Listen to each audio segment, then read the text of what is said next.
Bahamas Athletics Today, coverage of the IAAF 2012 Centenary Gala in Barcelona, Spain, is brought to you by the Bahamas Ministry of Tourism, the International Association of Athletic Federations, and Consumers' Choice. We're here with Keshorn Walcott, the gold medalist from the World Juniors, gold medalist Olympics. Man, talk about what does it feel like to be an Olympian? Well, first of all, making the Olympics, that was great. Just going out there for the experience, my first Olympics at just age 19. That was a thrilling feat for me. So I'm really glad. Now, obviously, you didn't just get to the Olympics by just showing up one day. Now, talk about the competitions you've had coming through the local meets in Trinidad and also the Caribbean Games. Well, first of all, I'll have to start the journey. It started in 2009 when I started Javelin. My first year under 17, going out to the Caribbean Games, winning the Caribbean Games.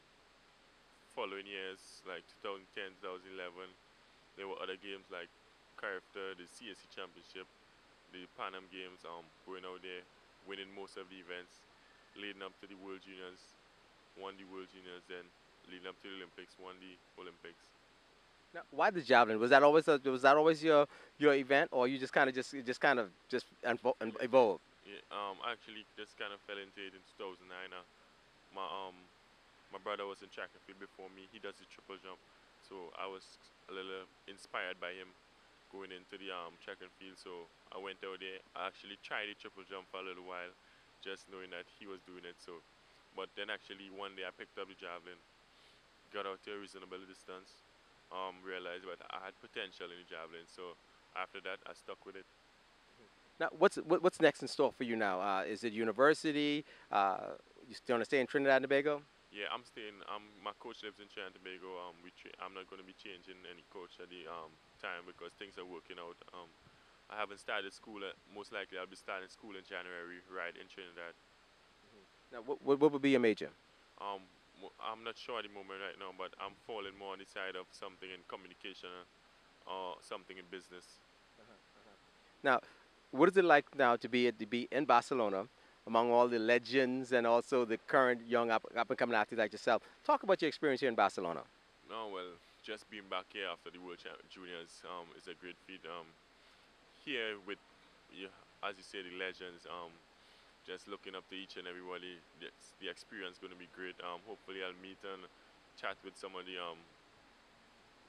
well, especially javelin record holder Jan Zelensky. That'll be great for me. That'll make my experience in Barcelona really good. Now, I've never stepped in an Olympic Stadium before, so this is my first time when I came here in July, and I was like, wow. For someone who was taken to the track wearing that Adidas red and white, I think red and white, red, white, and black, and yeah. What is it like to have on that Adidas uniform representing your country and you step into a stadium like the Olympic Stadium? No, well, first of all, the pride and joy of representing your country. That's first. That's a great feat. Knowing that you've been chosen to represent the country. That's good. First of all, but then stepping out into the Olympic Stadium, everybody seeing that where you're from, what you came out to do. Go out there, represent the country to the best of your ability. That's really good. Now, were you in the mix in terms of, okay, when we look at the finalists, were you a part of the conversation? Were you part of all the hype, or you just came out of left field somewhere and just kind of surprised everybody? I just came out and surprised everybody. I don't think I was even talked about. I think only thing I was known for is winning the World Juniors. I believe if I was really known for that. So being an underdog for me was really great. Hopefully, if I could go back down to being an underdog, that would be good for me. Now, you returned to Trinidad and Tobago, and man, you got to tell me firsthand what the experience is like, because you got an aircraft with your name on the tail. You got cars, you got homes, you got land. Talk about this. Talk about this experience after you return home. No, well, first of all, just returning to the airport, it was really good seeing that so many people came out just to see all the Olympians, especially me. People came out to support. People came out. Actually, the country was on a holiday that day, so people were all over the roads. I went up to my hometown in Toko. I lived to the countryside, so that was a long journey. knowing that but still it was worth it seeing people so happy for what I've just did. So hopefully that'll continue and people will be much happier in the future. I gotta ask, what was the reaction to your mom and dad? Now when I spoke to my mom, like think it was 2 days before I competed, and all she told me she wanted the flowers. But I was like, I need to win to get that flowers, right? So she was like, what? And we stopped there. And when I got back home, I called before I reached back home. My mom was pretty happy. My dad was pretty happy. All my siblings was pretty happy. My brothers and what were pretty happy for me. So I was thankful for all the support. Now, what about your friends? Are you considered? Do they still consider you just a regular guy, or you're an Olympian now? No, my friends, if you know my friends consider me as a regular guy because I grew up, the same friends I've had since I was like 5, 6, 7 years old. I still got them now, so we've been really close. So they don't look at me as any different person. All right. If you was a shout out, and you can make your list as long as you want. If you was some shout outs for Trinidad and Tobago, who would they be? Shout outs like, Say hello, big ups. now, well, first of all, I like to big up my brother, Elton Walcott.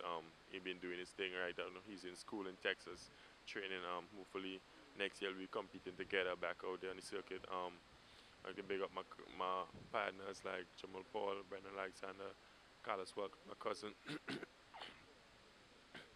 and just big up the rest of the athletes back home like Quincy Wilson and the rest are throwing track athletes, just everybody doing their thing.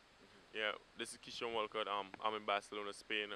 Enjoying everything I'm doing right now. I like to big up Bahamas Athletics.com. Just here doing its best. Thank you.